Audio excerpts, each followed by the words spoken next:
देरहासार बसुमतारी आङो Pioneer academy बरमायाव फरायदोंमोन साइन्स स्ट्रिमाव आङो ओइचएस आनजादाव 93.2% लानानै उथ्रिसारनो हादों आं सिगाङाव बर' बिजोंनि फरायदोंमोन मोनसे गभर्नमेन्ट स्कुलाव आं सानो सिगाङाव जाय नोङो क्लास 10 फोरखौ जाय मिडियामाव फरायदोंमोन बियो बांद्राय मेटार खालामा खालि नोङो उनाव बेसेबां नोङो हार्ड वार्क खालामो बेखौसो बांसिन मेटार खालामो बिसो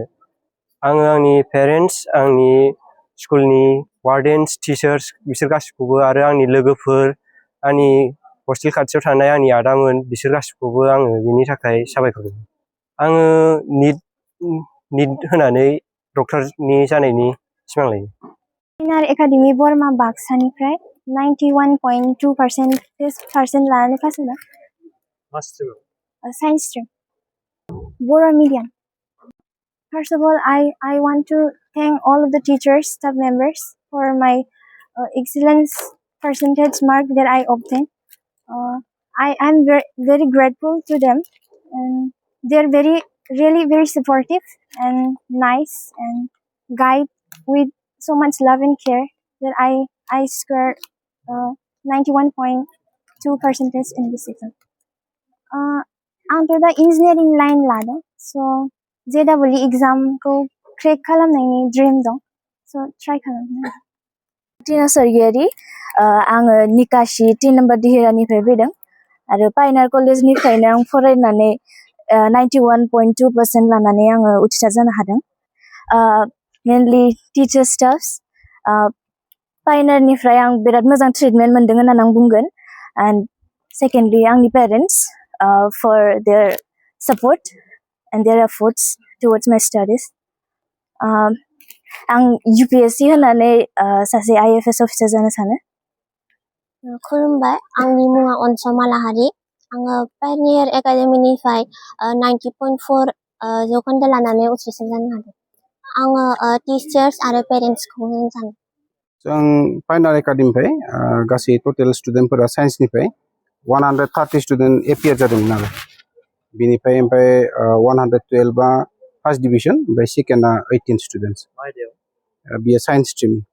ओमफ्राय आर्ट्सनिफ्राय जोङो मोननो हादों टटेल स्टुडेन्ट एपियार जादोंमोन 71 ओमफ्राय बेनिनो जोंनिया फार्स्ट डिभिजन 53 स्टुडेन्टस ओमफ्राय सेकेन्डआव 17 आरो थार्ड डिभिजनाव 1 बे 100% पास जाजोबदों आरो आगोलनिख्रुइ जोबोद मोजां बारा जादों आरो एबार 100% बोसोरै बोसोरबानिफ्रायनो जोंनिया रिजाल्टआ मोजांखा आरो देग्लायनि बोसोराव साबसिन जाबावदों आरो साइन्सआव जोंनिया देरहासार बसुमतारी बियो मोननो हादों 93.2 ओमफ्राय आर्ट्स स्ट्रिमनिफ्राय जोंनिया हाइएस्ट पार्सेन्टेज मोननो हादों टिना सरगियारि 91.6 जाफुंसारनाया आं गिबियावनो स्पेसियेलि जोंनि पायनियार एकाडेमिनि सालायगिरि मेनेजमेन्ट कमिटिनि सेक्रेटारि प्रेसिडेन्ट बिथां सारमोनखौ आङो गिबियावनो साबायखर होग्रोनांगोन बिथांमोननि बेंनायाव नायफिननायाव दिनै जोंनि स्टाफआ स्ट्रंलि खामानि मावदों लोगोसे सेकेन्डआव आं जोंनि टिचिं स्टाफ गासैखौबो आं साबायखर बावनो सानो बिथांमोना गावनि डेडिकेसनजों गावनि जितु वर्क एन्ड कनफिडेन्सजों दिनै गथ'फोरखौ मोजां दानो हादों लोगोसे थार्डआव आङो जोंनि फरायसा फरायसुलिफोरखौ साबायखर होगोन बिथांमोना